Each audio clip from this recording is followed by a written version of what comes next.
Adrián Benedetti, un caminante de la vida, exdirector del Summit, especialista en temas ambientales, consultor y está por embarcarse en un doctorado. Bienvenido. Muchas gracias, Yolanda. ¿Qué es la Fundación Caminando Panamá y hacia dónde nos lleva? La Fundación Caminando Panamá es una fundación que busca promover la recreación al aire libre. Queremos que la gente salga, conozcan nuestros espacios verdes, las áreas protegidas, los parques nacionales y se sientan que pueden ir a estos lugares, divertirse, crear memorias y a la vez enamorarse de estos lugares porque son sumamente importantes no solamente para nuestro bienestar como país, pero para nuestro bienestar personal.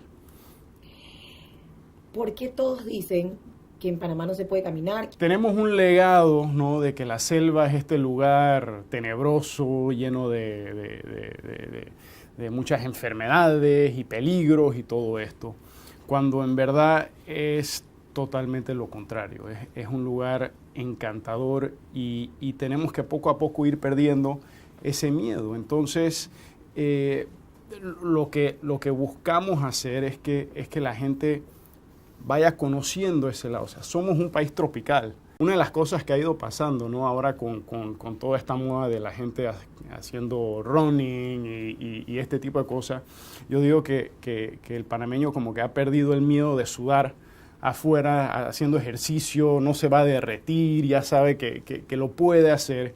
Y ahora la idea es, bueno, poco a poco, si te vas cansando ya del asfalto y del concreto, puedes hacer estas mismas actividades en un lugar mucho más bonito, mucho más placentero, que es una selva en un trillo y algo así, donde te puedes bañar en un río y hacer esa misma actividad. Así que yo siento que es un poco de ir evolucionando esta idea de hacer ejercicio, y si van a hacer ejercicio a estos lugares, se dan cuenta, oh, esto también es bonito, también es, y yo lo he visto en los senderos. Antes no veías a muchos panameños en los senderos, y ahora los ves haciendo ejercicio, y ahora más reciente estoy empezando a verlos simplemente caminando y disfrutando con su familia y esto y lo otro. Así que es una evolución de, hey, esto lo puedo hacer, esto es bonito, es agradable. Y yo siento que para allá simplemente va a ir incrementando el interés. También está el fenómeno selfie, que eso siempre ayuda, de que la gente está viendo ahí con la cascada y la vista y todo lo demás, pero yo siento que poco a poco es un paso normal de que estamos dando, de que es introducir al panameño a la recreación en estos lugares, ¿no? Porque no tenemos cultura de eso. Así que no es nuestra culpa que no lo sabemos hacer. Así que poco a poco, y yo siento mucho tiene que ver también con la generación joven, que quiere descubrir estos lugares, quiere encontrarse con Panamá, con ese Panamá. Así que yo siento que esto va a seguir aumentando, este interés. Cuéntame cómo se conjuga el doctorado que vas a tomar o que estás por tomar con lo que ha sido tu vida durante los últimos años. Tuve la suerte de poder ser asistente en un curso de diseño, construcción de senderos que se le hicieron a los guardaparques de los parques nacionales. Y ahí fui entendiendo que en verdad aquí en Panamá la gran mayoría de los senderos que tenemos o son trochas viejas de talar madera, o caminos rurales de gente de indígenas y después también de gente rural, o fueron caminos precolombinos, pero ninguno diseñado con la intención de ser una atracción turística. Y a medida que fui aprendiendo de que todo eso se diseña, todo eso de tener un centro de visitantes, las atracciones alrededor y poder tener una variedad suficiente de atracciones que puedes atraer a un público amplio. O sea, tienes elementos difíciles, ¿verdad?, como subir el volcán Barú, pero después tienes que tener otros elementos más fáciles para niños chiquitos, ancianos, personas con discapacidad, personas que quizás no tienen las condiciones para hacer eso. Y todo eso se diseña.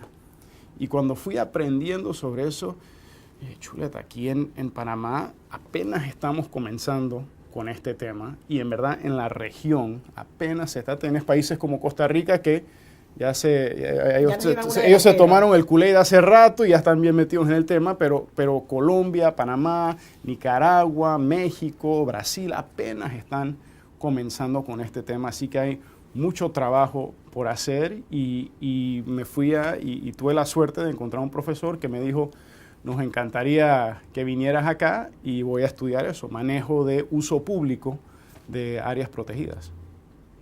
¿Qué área protegida sueñas ver con esas características que acabas de mencionar?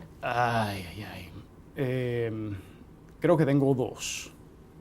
¿Puedo tener dos? Sí, claro. Okay. Volcán Barú, que realmente es un lugar, el parque es un lugar mágico con el sendero que subes a la cima y también el sendero de los Quetzales.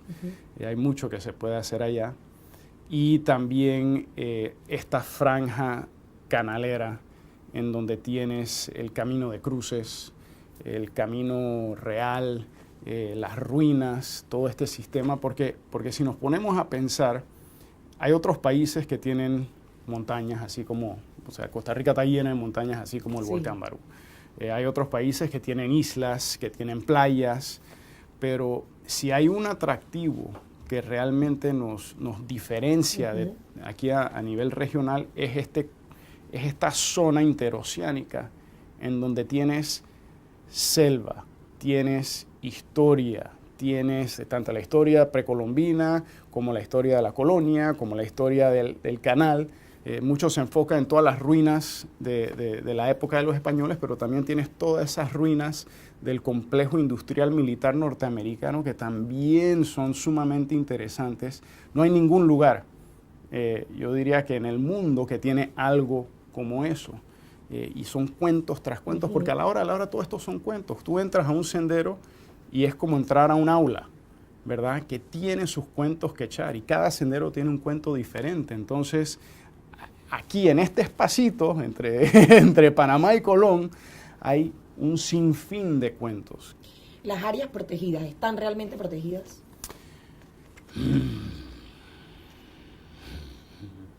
Falta. Falta más atención a ese tema, porque no importa cuántos guardaparques tengamos, no importa cuántas leyes se tengan, si los panameños no nos enamoramos de estas áreas y no las conocemos, no va a haber el apoyo, que eso a la hora es lo que es. No puedes tener siempre los mismos 3 gatos gritando que hay que proteger, tú necesitas una masa crítica y yo siento que a través de la recreación y la visitación, y también tienes todo el elemento de turismo internacional, que realmente apenas estamos empezando a ver qué es ese turismo. En los Estados Unidos el turismo de la recreación al aire libre es una industria y crea $600 billones.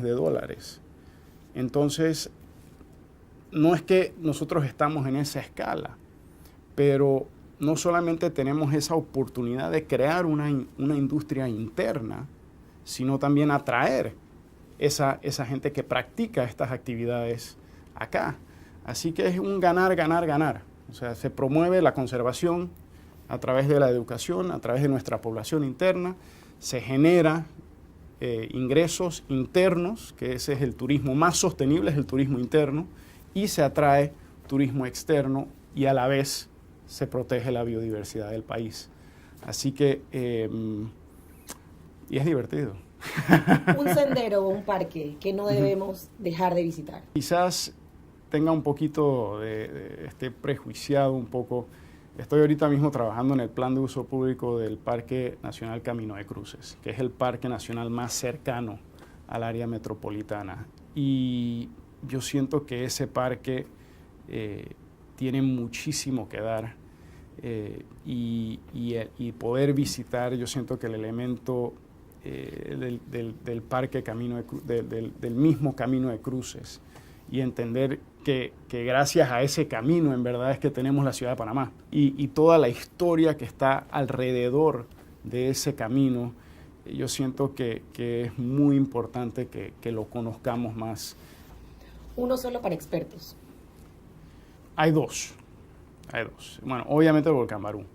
El poder estar ahí arriba, ver el cráter, tener la oportunidad de ver ambos mares y el amanecer que estás encima de las nubes, es realmente, no, te sientes que estás en otro planeta, en verdad. Y hay uno sumamente interesante que no mucha gente conoce, que también es muy bonito, que es el Cerro Marta.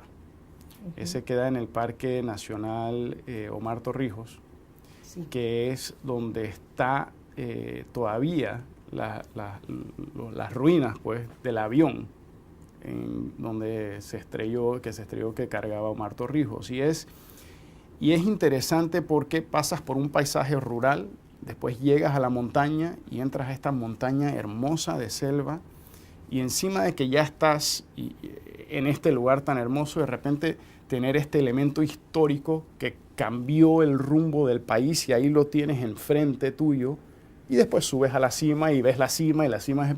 Así que es eso, ¿no? De que tiene tantos niveles diferentes, pero toma 9 horas. Subir y bajar, y a la vez terminas en un charco hermoso, una cascada hermosa. Así que ese es el tipo de aventuras que uno puede tener, de tantos elementos tan diferentes que tenemos en este puentecito de país. Uno romántico para la gente soñadora. Uno romántico para la gente soñadora. Bueno, allá por Cerro Azul, cerca del Parque Nacional Chagres, uh-huh, hay unas cascadas que se llaman Romeo y Julieta, que si uno llama ya al complejo allá en Cerro Azul, no me acuerdo cómo se llama, tú puedes entrar y ir a ese sendero, y son 2 cascadas que se unen y luego siguen y crean un río. Así que ese aplica. Ese aplica, yo creo. Ese aplica. ¿Cuál es la mejor actitud de un senderista? Estés abierto a lo que a improvisar y una de las cosas que yo siento que me ha dado el senderismo es, especialmente cuando ya vas por estas rutas más largas y sientes que ya no puedes más. Y vas encontrando esta fuerza interna para seguir. Y sigues. Y una de las satisfacciones más grandes que yo tengo, en verdad, no es cuando estoy arriba en una cima de una montaña, sino cuando estoy otra vez abajo y veo la cima de la montaña y siento, todavía me maravillo del hecho que con estas 2 piernas pude llegar hasta allá arriba. Entonces es esa habilidad de no solamente maravillarte ante los paisajes y todo, sino de realmente asombrarte de lo que tenemos la capacidad de hacer. Y eso es un elemento, y el otro elemento yo siento que de un senderista es de parar y oler y ver las flores. Porque no solamente son los grandes paisajes, los grandes animales, sino los detallitos. Y entonces parar y ver esos detallitos, porque uno a veces puede agarrar y sí, solamente voy.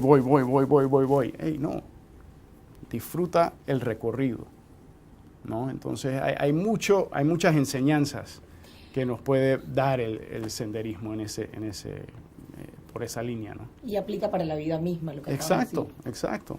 O sea, no te pongas límites, o los límites que te pones son los tuyos, en verdad no están allá afuera, son internos, y para y disfruta el recorrido. Gracias por acompañarnos. A ti. Esto fue Yolanda Sandoval Pregunta.